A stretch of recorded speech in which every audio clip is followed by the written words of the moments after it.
लक्ष्य निर्धारित करना कि हम कार्तिक के जो 7 नियम है, कार्तिक के महीने के जो 7 नियम बताए गए हैं, कम से कम हम 7 नियम में से एक नियम ऐसा पकड़ें जिससे हमारा जीवन सार्थक हो जाए।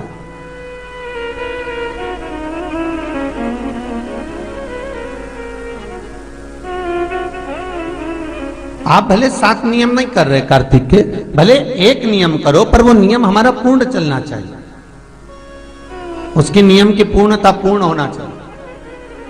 आपको कहा था कार्तिक के 7 नियम हैं, उसमें पहला दीपदान, दूसरा तुलसी पूजन, तीसरा भूमि पर शयन, चौथा शरीर पर तेल नहीं लगाना, पांचवा सुंदर दलहन की चीजों का त्याग करना, और छठा ब्रह्मचार्य व्रत का पालन करना, और 7वां अपने जीवन में कार्तिक के महीने में चाहे वाणी का संयम हो, चाहे भोजन का संयम हो, चाहे शब्दों का संयम हो, चाहे दृष्टि का संयम हो, चाहे इंद्रियों का संयम हो, वो संयम रखें।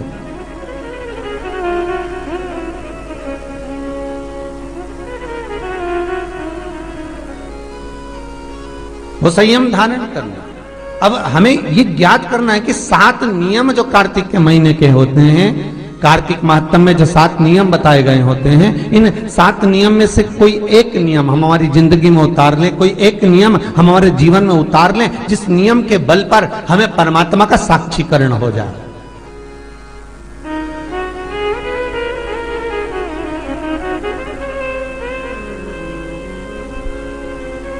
कोई एक नियम। अगर आप दीप दान कर रहे हो कार्तिक के महीने में, प्रतिदिन आपने 1 महीना तक दीप दान करा महाराज, तो ये भी आपका एक नियम है। 1 महीने तक आपने जो तुलसी में जल चढ़ाया, ये भी आपका नियम है। आपने अगर वाणी पर संयम रखा है, ये भी आपका नियम। महाराज एक बहुत सुंदर बात कार्तिक के माध्यम से लीजिएगा अपने जीवन में उतारने के लिए। कार्तिक के महीने का 7वां नियम याद रखना, संयम।